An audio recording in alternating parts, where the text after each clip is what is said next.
Assalamualaikum warahmatullahi wabarakatuh. Rahayu, rahayu, rahayu. Pemirsa wisata Nusantara, gimana kabarnya? Semoga dalam kondisi sehat selalu. Alhamdulillah hari ini kita sowan ke Gunung Pring, tepatnya di Makam Aulia Gunung Pring. Nah, kita pengen mencari tahu nih, Makam Aulia Gunung Pring ini di sini tuh ada pesariannya siapa aja. Nah, kita sudah bersama narasumber. Hari ini kita akan kenalan dulu dengan beliau. Selamat sore Bapak. Assalamualaikum. Waalaikumsalam warahmatullahi wabarakatuh. Selamat sore. Dengan Bapak siapa? Dengan Bapak Karim Jabidi. Bapak Karim. Pak Karim di sini sebagai siapa, Pak? Kami di sini dengan sahabat-sahabat teman-teman tadi sebagai penerima tamu, jadi petugas jaga makam Aulia Gunung Pring. Nah, matur nuwun sudah diterima dengan baik Bapak. Sama-sama matur nuwun sami. Pak Karim, bisa dijelaskan terkait sejarah atau dari asal-usul dari Makam Aulia Gunung Pring ini, Pak? Terima kasih matur nuwun. Kami mencoba untuk menjelaskan tentang siapa beliau yang dimakamkan di Makam Gunung Pring dan acuan silsilah yang dikeluarkan dari Keraton Yogyakarta. Yang pertama yang paling sepuh adalah Mbah Kyai Raden Santri. Mbah Kyai Raden Santri itu termasuk cikal bakal Makam Gunung Pring. Itu masa kalau menurut rutut silsilah yang dikeluarkan oleh Keraton Yogyakarta, beliau adalah awal-awal Mataram Islam.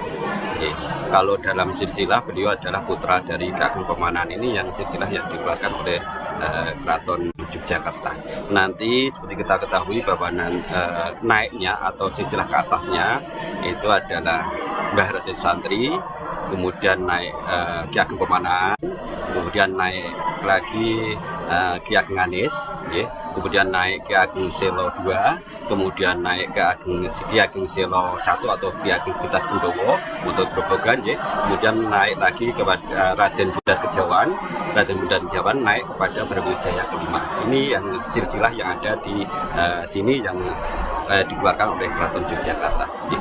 Itu beliau yang cikal bakal di sini. Berarti kalau yang ada di Makam Aulia Gunung Pring ini dan sewu, makam siapa saja Pak yang ada di sini? Matur suwun. Sebetulnya ini masih keluarga besar, tapi cuman kurun waktunya aja yang beda-beda. Kalau Mbah Raden Santri itu berarti sekitar abad 16-an. Kemudian ada keturunan beliau, ada Mbah Kyai Kerapyak ketiga, ada Mbah Harun, ada Mbah Jogotso, ada juga Mbah Kuwait. Sekitar ada 12 makam di sini. Di samping itu ada Mbah Yai Dalhar, ini sebagai pendiri Ponpes Darussalam Watu Jongol. Kemudian ada romonya Mbah Yai Abdurrahman, dan beliau ini juga nanti naiknya ke Keraton Yogyakarta lewat dari Mbah Yai Dalhar, kemudian naik kepada Mbah Yai Abdurrahman, kemudian naik kepada Mbah Yai Abdurrauf, kemudian naik kepada Mbah Hasan Satukwamutian, kemudian naik pada Keraton Yogyakarta. Tapi sudah, kalau itu kayaknya sudah setelah Sultan Agung. Nah, Pak, tadi kan sempat Bapak mengatakan bahwa ada hubungannya dengan Prabu Brawijaya V. Nah, itu bagaimana, Pak? Rata-rata poro punggawa keraton atau poro ulama itu rata-rata kalau diruntut memang keturunan Brawijaya Majapahit. Seperti kita ketahui untuk Demak aja kita sudah tahu. Kemudian untuk raja-raja biasanya itu runtutannya naiknya kepada Majapahit juga. Kemudian untuk banyak yang pemuka agama itu sebenarnya juga terah dari keraton juga. Seperti kalau daerah Jogja ada Langi, Langi itu putra raja, tapi beliau yang untuk mengagumi sebagai penyebar agama Islam. Maka di Keraton Jogja itu juga ada yang namanya Masjid Patok Negoro, itu masjid punya aneh Keraton Jogja, kemudian dilenggai oleh beliau sebagai pemuka agama. Beliau yang dimakamkan di sini ini kan keturunan dari Prabu Brawijaya berapa tadi Pak? 5. Nah, beliau ini juga dulu menyebarkan Islam itu sampai di kawasan mana Pak? Untuk Mbah Raden Santri sebelum beliau menetap di Gunung Pring, beliau adalah sebagai punggawa atau Raden di Keraton Jogja Jik. Tapi suatu saat beliau ngersakake untuk hijrah atau meninggalkan lingkungan keraton sebagai penyebar agama Islam Jik. Kalau Mbah Raden Santri mungkin wilayah penyebarannya untuk wilayah daerah Kedung Jik. Karena banyak keturunan-keturunan beliau juga menyebar di arah Kedung, dari Jogja ke arah barat. Ya, seperti kita ketahui juga nanti kalau di arah Ponorogo itu ada Betoro Kateng ini, mungkin sudah pernah ya. Itu mungkin semasa dengan Bendan Kejawan ini, Raden Bendan Kejawan. Tapi kalau Mbah Raden Santri sudahnya, berarti itu setelah, karena kita ada zaman Raden Patah, kemudian Sultan Hadiwijoyo, Joko Tingkir, Pajang, kemudian baru Mataram Islam. Dan Mbah Raden Santri masa-masa Mataram Islam itu penyebarannya agak ke banyak wilayah Kedung. Itu sebagai Magelang, Purworejo, Wonosobo, Temanggung.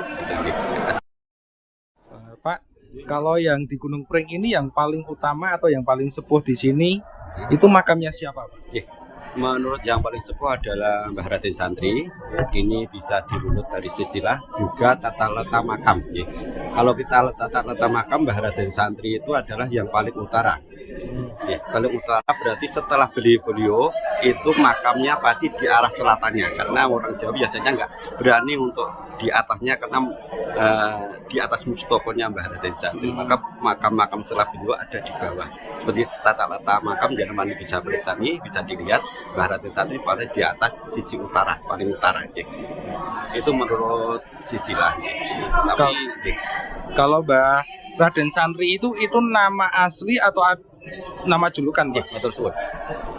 Kalau dari Keraton Jogja itu ada bahwa ketika beliau ini yang dirukan dari Keraton Jogja, beliau ketika masih di lingkungan keraton dia diberi nama Raden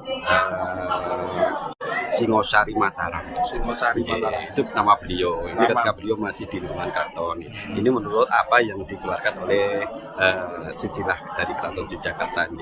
Tapi nama asli beliau sampai sekarang Duriyah, dan perlu panjenengan ketahui bahwa Duriyah beliau yang dimakamkan di sini Duriyah dari Mbah Raden Santri, Duriyah Mbah Yadahlan masih sugeng dan menjadi kesepuhan di wilayah sini. Dan sampai sekarang Duriyah juga nama beliau yang asli kurang tahu, karena memang zaman dulu orang agak segan untuk menyebut nama beliau, tapi menyebut dengan gelar-gelar aja. Mungkin Mbah Raden Santri itu dari ringkasan bahwa beliau yang Raden, tapi beliau yang mengugemi sebagai santri penyiar agama Islam.